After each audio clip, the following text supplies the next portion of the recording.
জয় শ্ৰীৰাম। অহা 2 মে 2024 ইংৰাজী তাৰিখে দেৱগুৰু বৃহস্পতি দৈত্যগুৰু শুক্ৰাচাৰ্যৰ বৃষ ৰাশিত গোচৰ কৰিব। এই বৃহস্পতিদেৱৰ এই গোচৰে তুলা, বৃশ্চিক, ধনু, মকৰ, কুম্ভ আৰু মীন এই গোটেইকেইটা ৰাশিত কেনেকুৱা প্ৰভাৱ পেলাব সেই বিষয়ে মই আজি আপোনালোকক জনাম। তো ভিডিঅ'টি স্কিপ নকৰাকৈ শেষলৈকে চাব। দেৱগুৰু বৃহস্পতি হৈছে এটি খুব ডাঙৰ গ্ৰহ আৰু দেৱগুৰু বৃহস্পতিয়ে এটা ৰাশিত প্ৰায় এবছৰ কাল অতিবাহিত কৰে। বৃষ ৰাশি হৈছে কালপুৰুষৰ দ্বিতীয় ভাৱৰ ৰাশি। বৃষ ৰাশিৰ পৰা দেৱগুৰু বৃহস্পতিয়ে নিজৰ 5, 9 আৰু সপ্তম দৃষ্টিৰ দ্বাৰা কালপুৰুষৰ অৰ্থ ত্ৰিকোণ এই আহিব লগা গোটেই বছৰটোত এক্টিভ ৰাখিব। গতিকে মই আগতে কোৱা ধৰণে সেইকেইটা ৰাশিৰ ওপৰত কেনেকুৱা প্ৰভাৱ পৰিব বৃহস্পতিদেৱৰ এই গোচৰ আহকচোন আমি জানো। তুলা ৰাশিৰ বাবে বৃহস্পতিদেৱৰ গোচৰ অষ্টম ভাৱত হ'ব। তুলা ৰাশিৰ অধিপতি গ্ৰহ হৈছে শুক্ৰ গ্ৰহ আৰু শুক্ৰ গ্ৰহ আৰু বৃহস্পতি গ্ৰহ পৰস্পৰ মিত্ৰ গ্ৰহ নহয়। তুলা ৰাশিৰ বাবে বৃহস্পতি গ্ৰহ তৃতীয় তথা ষষ্ঠ স্থানৰ স্বামী। তো তৃতীয় আৰু ষষ্ঠ স্থানৰ স্বামী হয় অষ্টম স্থানত গোচৰ আহিব লগা গোটেই বছৰটোত অষ্টম স্থানত গোচৰ কৰিব দেৱগুৰু বৃহস্পতিয়ে। আৰু অষ্টম স্থানৰ পৰা দেৱগুৰু বৃহস্পতিয়ে দ্বাদশ, চতুৰ্থ তথা দ্বিতীয় ভাৱত প্ৰভাৱিত কৰিব। যিহেতু তুলা ৰাশিৰ বাবে বৃহস্পতিদেৱে আহিব লগা বছৰটোত আপোনালোকৰ মুখ্য ত্ৰিকোণ এক্টিভ কৰি ৰাখিব, অৰ্থাৎ চতুৰ্থ, অষ্টম আৰু দ্বাদশ ভাৱ। গতিকে আহিব লগা বছৰটোত আপোনালোকে ধাৰ্মিক কাৰ্যৰ প্ৰতি ৰুচি বাঢ়িব বুলি মই ক'ব পাৰোঁ। লগতে ধাৰ্মিক যাত্ৰা আদিও আহিব লগা বছৰটোত আপোনালোকৰ হ'ব পাৰে। নৈসৰ্গিক শুভ গ্ৰহ হিচাপে বৃহস্পতিদেৱৰ তুলা ৰাশিৰ বাবে অষ্টম স্থানৰ গোচৰ খুব শুভ বুলি ল'ব নোৱাৰি, কাৰণ আপোনালোকৰ জ্ঞান, বুদ্ধি আদিৰ ক্ষেত্ৰত বৃহস্পতিদেৱৰ এই গোচৰে আহিব লগা বছৰটোত আপোনালোকৰ বিৰূপ প্ৰভাৱ পেলাব পাৰে। তথাপি চতুৰ্থ স্থানৰ পৰা আপোনালোকৰ সুখ স্থানৰ পৰা দেৱগুৰু বৃহস্পতিৰ গোচৰ ত্ৰিকোণ ভাৱত হোৱা বাবে আহিব লগা বছৰটোত আপোনালোকৰ মাটি বা যান বাহন, প্ৰপাৰ্টি আদি ক্ৰয়ৰ যোগ সূচাইছে। আপোনালোকে ইঞ্চুৰেঞ্চৰ পইচা পাব পাৰে আহিব লগা বছৰটোত। লগতে যদি কিবা পেটাৰ্নেল প্ৰপাৰ্টিৰ কিবা কেছ লাগি আছিলে, সেই বিষয়ত আপোনালোকে ছাকচেছ লাভ কৰিব পাৰে। বৃহস্পতিৰ দৃষ্টি আপোনালোকৰ ধনস্থানত থকাই আহিব লগা বছৰটোত ধন লাভ হোৱাৰ যোগ এটি সূচাইছে। আপোনালোকৰ বাণী মধুৰ হ'ব। আপোনালোকৰ আত্মীয় কুটুম্বৰ লগত সম্পৰ্ক মধুৰ হ'ব আহিব লগা বছৰটোত। আপোনালোকৰ শত্ৰু পৰাস্ত হ'ব, অৰ্থাৎ আপোনালোকে শত্ৰুৰ ওপৰত বিজয় সাব্যস্ত কৰিব পাৰিব। এতিয়া আগবাঢ়িছোঁ আমি বৃশ্চিক ৰাশিৰ বিষয়ে।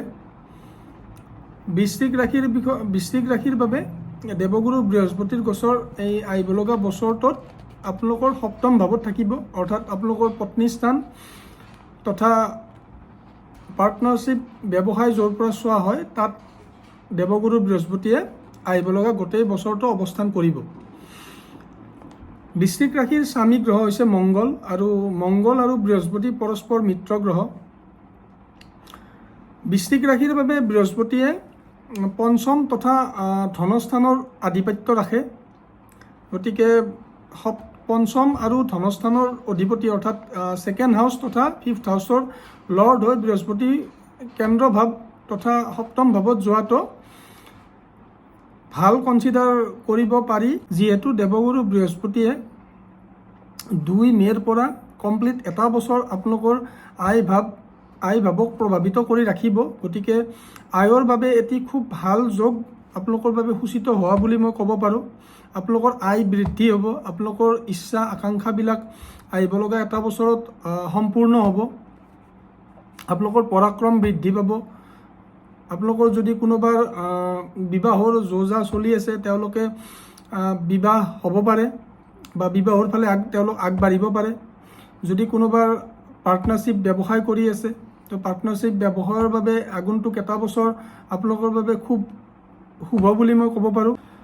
প্ৰেম প্ৰসংগৰ বাবে আহিব লগা এটা বছৰ বৃশ্চিক ৰাশিৰ ব্যক্তিসকলৰ বাবে শুভ বুলি ল'ব পাৰি। যিহেতু বৃহস্পতিয়ে সপ্তম স্থানৰ পৰা আপোনালোকৰ লগ্ন স্থানক প্ৰভাৱিত কৰিব, গতিকে আপোনালোকৰ পাৰ্চনেলিটি ইম্প্ৰুভ হ'ব, আপোনালোকৰ জ্ঞান বৃদ্ধি হ'ব, বুদ্ধি বৃদ্ধি হ'ব। চ' অভাৰঅল ক'ব লাগিলে বৃহস্পতি গ্ৰহৰ এই গোচৰ বৃশ্চিক ৰাশিৰ বাবে আগন্তুক এটা বছৰত খুব ভাল খবৰ এটি আনিব বুলি ক'ব পাৰি। এতিয়া আগবাঢ়িছোঁ ধনু ৰাশিলৈ। ধনু ৰাশিৰ স্বামী গ্ৰহ স্বয়ং বৃহস্পতিদেৱ, আৰু এই বৃহস্পতিদেৱে 2 মে'ৰ পৰা 6ষ্ঠ স্থানত আহিব লগা এটা বছৰ প্ৰভাৱিত কৰি ৰাখিব। 6ষ্ঠ স্থানৰ পৰা বৃহস্পতিয়ে আপোনালোকৰ ধনস্থান, কৰ্মস্থান, দ্বাদশ স্থান, এই 3টা স্থান আহিব লগা এটা বছৰত এক্টিভ কৰি ৰাখিব দেৱগুৰু বৃহস্পতিয়ে। ৰোগ, ঋণ, শত্ৰু আদিৰ পৰা আহিব লগা বছৰটোত আপোনালোকে মুক্তি লাভ কৰিব বুলি ক'ব পাৰি। আহিব লগা এটা বছৰত ধনুৰাশিৰ ব্যক্তিসকলে প্ৰপাৰ্টি ক্ৰয়ৰ ক্ষেত্ৰত অকণমান সাৱধান হ'ব, কাৰণ প্ৰপাৰ্টি ক্ৰয়ৰ ক্ষেত্ৰত আপোনালোকে লিটিগেশ্যনৰ সন্মুখীন হ'ব পাৰে অথবা কোৰ্ট কেছ লাগিব পাৰে। কাৰণ ধনুৰাশিৰ বাবে 4ৰ্থ স্থানৰ অধিপতি গ্ৰহ বৃহস্পতিদেৱেই হয়, গতিকে 6ষ্ঠ স্থান অৰ্থাৎ ৰিপু স্থানত বৃহস্পতি গ্ৰহৰ গোচৰ হোৱাৰ বাবে আহিব লগা বছৰটোত আপোনালোকে প্ৰপাৰ্টি আদি কিনাত অকণমান সাৱধান হ'ব, অৰ্থাৎ আপোনালোকে লিটিগেটেড প্ৰপাৰ্টি আহিব লগা এটা বছৰত পাৰ্চেছ পৰাপক্ষত নকৰিব। আপোনালোকে শত্ৰুৰ ওপৰত বিজয় সাব্যস্ত কৰিব পাৰিব। এতিয়া আগবাঢ়িছোঁ মকৰ ৰাশিৰ বিষয়ে। মকৰ ৰাশিৰ বাবে দেৱগুৰু বৃহস্পতিয়ে 2 মে'ৰ পৰা ত্ৰিকোণ ভাৱ অৰ্থাৎ পঞ্চম ভাৱত গোচৰ কৰিব, আৰু আগন্তুক এটা বছৰ আপোনালোকৰ ধৰ্ম ত্ৰিকোণ বৃহস্পতিয়ে এক্টিভ কৰি ৰাখিব। মকৰ ৰাশিৰ বাবে দেৱগুৰু বৃহস্পতি দ্বাদশ তথা আপোনালোকৰ 3য় ভাৱৰ স্বামী। পঞ্চম ভাৱত দেৱগুৰু বৃহস্পতিৰ গোচৰ হোৱাৰ বাবে আহিব লগা বছৰটোত আপোনালোকে ধাৰ্মিক কাৰ্যত মনোনিৱেশ কৰিব, বা আপোনালোকে ধাৰ্মিক কাৰ্যৰ প্ৰতি ৰুচি বাঢ়িব।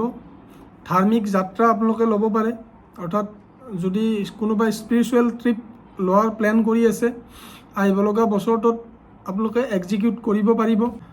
যিবিলাকৰ সন্তান আছে তেওঁলোকৰ বাবে আহিব লগা বছৰটো শুভ যদিও সন্তানৰ ক্ষেত্ৰত অকণমান খৰচ বাঢ়িব পাৰে, যিহেতু বৃহস্পতিয়ে পোনে পোনে আপোনালোকৰ একাদশ ভাৱকো আহিব লগা এটা বছৰত এক্টিভ কৰি ৰাখিব। গতিকে আয়ৰ বাবে আহিব লগা বছৰটো মকৰ ৰাশিৰ ব্যক্তিসকলৰ বাবে খুবেই শুভ বুলি মই ক'ব পাৰোঁ। আহিব লগা বছৰটোত আপোনালোকৰ ইচ্ছা আকাংক্ষাবিলাক সম্পূৰ্ণ হ'ব। প্ৰেম প্ৰসংগ, উচ্চ শিক্ষাৰ বাবে আহিব লগা এটা বছৰ খুবেই শুভ মকৰ ৰাশিৰ ব্যক্তিসকলৰ বাবে। আপোনালোকে ধাৰ্মিক ক্ষেত্ৰত অকণমান দান দিয়াৰ প্ৰৱণতা বৃদ্ধি পাব পাৰে। এতিয়া আগবাঢ়িছোঁ কুম্ভ ৰাশিৰ বিষয়ে। কুম্ভ ৰাশিৰ বাবে বৃহস্পতিয়ে 2 মে'ৰ পৰা আপোনালোকৰ সুখস্থান অৰ্থাৎ 4ৰ্থ স্থানত গোচৰ কৰিব। 4ৰ্থ স্থানৰ পৰা বৃহস্পতিয়ে আপোনালোকৰ অষ্টম, দ্বাদশ আৰু কৰ্মস্থানক প্ৰভাৱিত কৰি ৰাখিব। কুম্ভ ৰাশিৰ বাবে বৃহস্পতি গ্ৰহ ধনস্থান তথা আয় স্থানৰ অধিপতি হয়।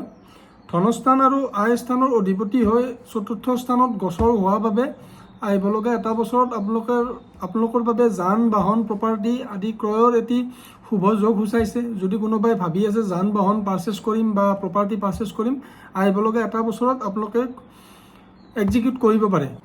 আপোনালোকৰ সুখ বৃদ্ধি হ'ব, কৰ্মস্থানত উন্নতি হ'ব। যদি কোনোবাৰ প্ৰমোশ্যন হৈ আছে তো তেওঁলোকৰ প্ৰমোশ্যন হোৱাৰ এটি শুভ যোগ আনিছে বৃহস্পতি গ্ৰহই 4ৰ্থ স্থানত গোচৰ কৰি। এতিয়া আগবাঢ়িছোঁ মীন ৰাশিৰ বিষয়ে। মীন ৰাশিৰ স্বামী গ্ৰহ স্বয়ং বৃহস্পতিদেৱেই হয়। মীন ৰাশিৰ বাবে বৃহস্পতি গ্ৰহৰ গোচৰ হ'ব আপোনালোকৰ পৰাক্ৰম তথা 3য় ভাৱত। 3য় ভাৱৰ পৰা বৃহস্পতিদেৱে আপোনালোকৰ সপ্তম, একাদশ তথা নৱম স্থানক প্ৰভাৱিত কৰি ৰাখিব। মীন ৰাশিৰ বাবে বৃহস্পতি গ্ৰহই লগ্নৰ লগতে কৰ্মস্থান তথা দশম স্থানৰো আধিপত্য ৰাখে। লগ্ন স্থানৰ অধিপতি হৈ 3য় স্থানত অহাৰ বাবে আপোনালোকে আহিব লগা বছৰটোত পৰাক্ৰম বৃদ্ধি হ'ব। আপোনালোকে চেষ্টা কৰিব নিজক ইম্প্ৰুভ কৰাৰ কাৰণে বা নিজক প্ৰমাণ কৰাৰ বাবে আপোনালোকে চেষ্টা কৰিব। দশম স্থানৰ অধিপতি হৈ বৃহস্পতি গ্ৰহ তৃতীয় স্থানত অহাৰ বাবে আহিব লগা বছৰটোত যদি কোনোবাই জব চেঞ্জ কৰাৰ প্লেন কৰি আছে তো আপোনালোকে জব চেঞ্জ কৰিব পাৰে, বা জব চেঞ্জ নকৰিলেও হয়তো আপোনালোকৰ ট্ৰেন্সফাৰৰ যোগ এটি সূচিত হ'ব আহিব লগা বছৰটো।